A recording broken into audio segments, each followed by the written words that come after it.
स्वर्ग में परिवार के बारे में सच्चाई, क्या हम एक दूसरे को पहचानेंगे? कल्पना कीजिए कि आप किसी अपने के अंतिम संस्कार में बैठे हैं।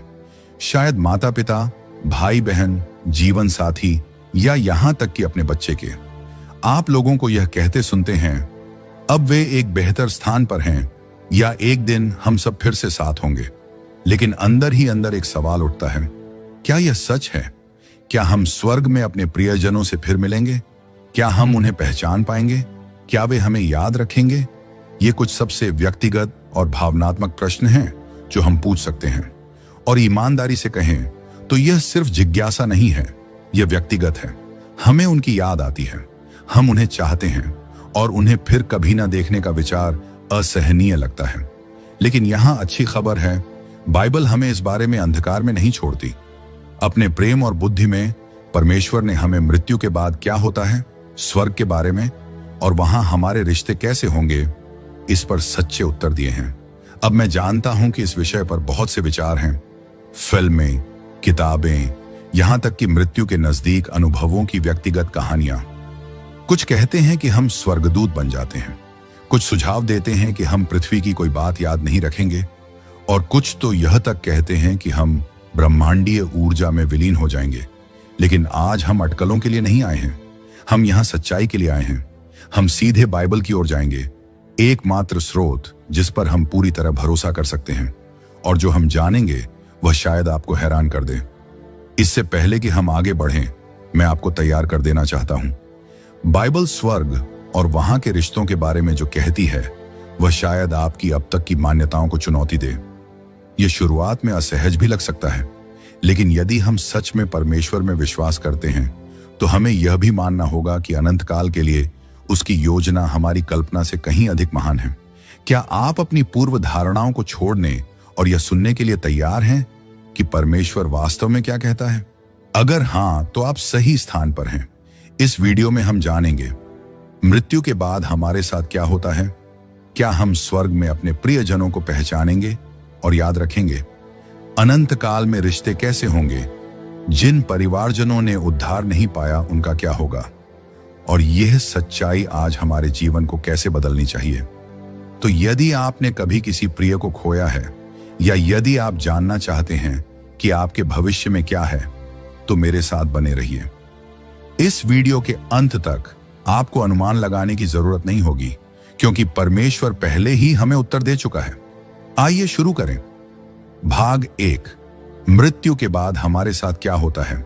मृत्यु जीवन की कुछ निश्चित चीजों में से एक है, फिर भी यह सबसे रहस्यमयी बनी रहती है। हर एक व्यक्ति को इसका सामना करना है, लेकिन ज्यादातर लोग इसके बारे में सोचने से बचते हैं जब तक कि बहुत देर ना हो जाए। लेकिन मसीहियों के लिए हमें न तो मृत्यु से डरने की जरूरत है और न ही यह अनुमान लगाने की कि इसके बाद क्या होता है, क्योंकि बाइबल हमें स्पष्ट उत्तर देती है। तो जब हम पृथ्वी पर अपनी आखिरी सांस लेते हैं तो वास्तव में क्या होता है? क्या हम समय के अंत तक सोते रहते हैं? क्या हम तुरंत स्वर्ग या नरक जाते हैं? और इन बातों का हमारे प्रियजनों से रिश्तों पर क्या असर होता है? परलोक को समझना बाइबल सिखाती है कि मनुष्य केवल भौतिक शरीर नहीं है, हमारी एक अनंत आत्मा भी है। जब हम मरते हैं तो हमारा शरीर मिट्टी में लौट जाता है, लेकिन हमारी आत्मा अस्तित्व में बनी रहती है। सबोपदेशक 12:7 इसे इस प्रकार कहता है, तब मिट्टी पहले के समान पृथ्वी में मिल जाएगी और आत्मा परमेश्वर के पास लौट जाएगी जिसने उसे दिया था। इसका मतलब है कि मृत्यु अंत नहीं है, यह एक संक्रमण है। हमारा शारीरिक शरीर अस्थायी है, लेकिन आत्मा शाश्वत है। यह एक महत्वपूर्ण प्रश्न उठाता है, मृत्यु के तुरंत बाद हम कहां जाते हैं? धर्मी और अधर्मी के बीच का अंतर लूका 16:19 से 31 में वर्णित है, जहां यीशु धनी और लाजर की कहानी बताते हैं। इस कहानी में दोनों व्यक्ति मर जाते हैं, एक दुख की जगह में जाता है और दूसरा शांति की जगह पर। कष्ट में पड़ा हुआ धनी व्यक्ति अपने भूतकाल के जीवन के प्रति पूरी तरह जागरूक होता है। वह यहां तक याद करता है कि उसके परिवार के लोग अब भी पृथ्वी पर हैं। यह हमें 3 महत्वपूर्ण बातें बताता है।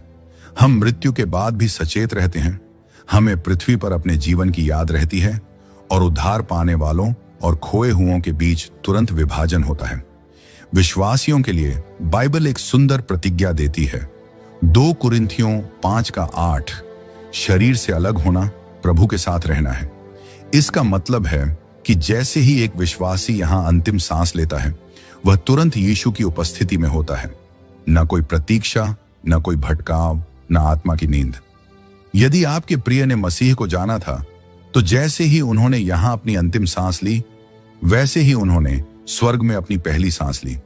लेकिन जिन्होंने मसीह को अस्वीकार किया, उनकी आत्मा परमेश्वर से अलग हो जाती है और अंतिम न्याय की प्रतीक्षा करती है। प्रकाशित वाक्य 20:12 से 15 इस बारे में वर्णन करता है। वो भयानक क्षण जब जिनके नाम जीवन की पुस्तक में नहीं पाए जाते, उन्हें आग की झील में डाल दिया जाता है। यही कारण है कि उद्धार इतना अत्यावश्यक है, क्योंकि अनंत काल वास्तविक है और केवल 2 ही गंतव्य हैं। तो अंतिम पुनरुत्थान के बारे में क्या? बाइबल सिखाती है कि एक दिन जब यीशु लौटेंगे, हमारे भौतिक शरीर पुनरुत्थान के द्वारा महिमामय और शाश्वत शरीरों में बदल दिए जाएंगे।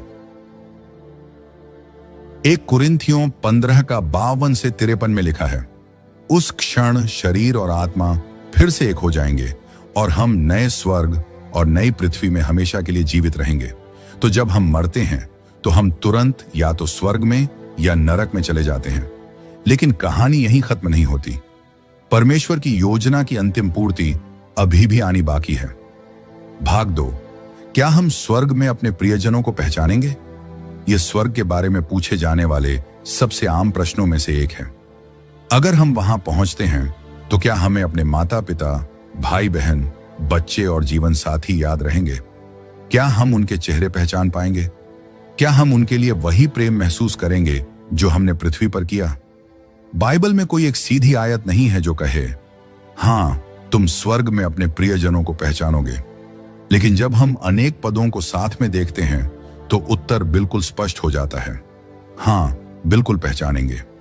स्वर्ग में पहचान की बाइबलीय गवाही सबसे स्पष्ट उदाहरणों में से एक आता है रूपांतरण की घटना से। मत्ती 17:1-4 में यीशु पतरस, याकूब और यूहन्ना को एक पहाड़ पर ले जाते हैं और अचानक मूसा और एलिय्याह प्रकट होते हैं। चौंकाने वाली बात यह है कि ये दोनों पुरुष सदियों पहले मर चुके थे। फिर भी वे न केवल पहचाने गए, बल्कि चेलों ने उन्हें किसी परिचय के बिना ही जान लिया। यह हमें कुछ बहुत महत्वपूर्ण सिखाता है। हमारी पहचान परलोक में भी बनी रहती है। एक और उदाहरण लूका 16:19-31 में मिलता है। धनी व्यक्ति और लाजर की कहानी। इस विवरण में मृत्यु के बाद धनी व्यक्ति अपने परिवार को याद करता है, अब्राहम को पहचानता है और पृथ्वी पर अपने जीवन को स्मरण करता है। यदि लोग अपनी स्मृति और प्रियजनों को पूरी तरह भूल जाते, तो यह कहानी कोई मायने नहीं रखती। शायद सबसे बड़ी गवाही हमें यीशु से स्वयं मिलती है। उनके पुनरुत्थान के बाद उनके चेले उन्हें पहचानते हैं। मरियम ने उनकी आवाज को पहचाना, यूहन्ना 20:16।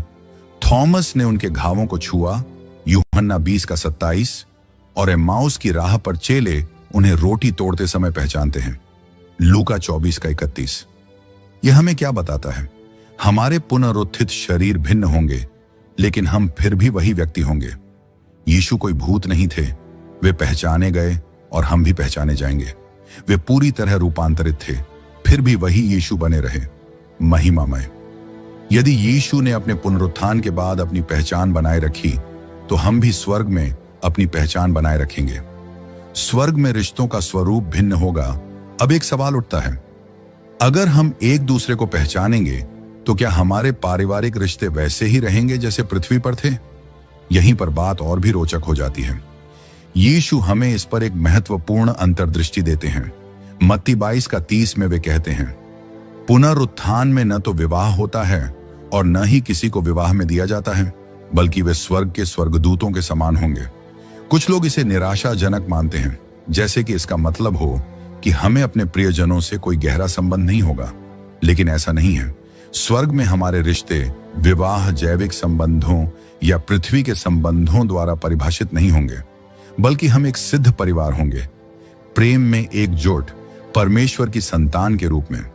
पृथ्वी पर हमारे रिश्ते दुख, क्षति और संघर्ष से भरे होते हैं, लेकिन स्वर्ग में हमारा प्रेम निर्दोष, अटूट और शाश्वत होगा। हम केवल अपने पृथ्वी के परिवार को ही नहीं जानेंगे, हम हर उस विश्वासी से गहरा आत्मिक संबंध रखेंगे जो कभी जीवित रहा हो।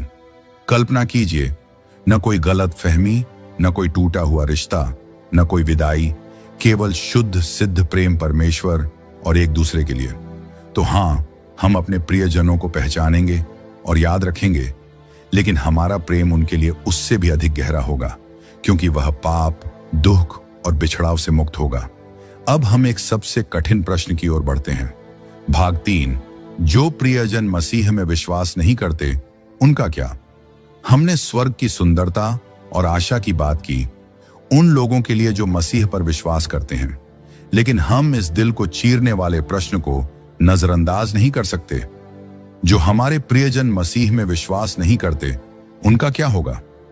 यह प्रश्न अत्यंत भावनात्मक है, क्योंकि हमारे लिए यह सिर्फ एक सैद्धांतिक बात नहीं है। हमारे पास माता पिता, भाई बहन, बच्चे और दोस्त हैं जिनसे हम गहरा प्रेम करते हैं, लेकिन जिन्होंने यीशु पर विश्वास नहीं किया। उनसे अनंत काल के लिए अलग हो जाने का विचार शब्दों से अधिक पीड़ादायक है। स्वर्ग और नरक की वास्तविकता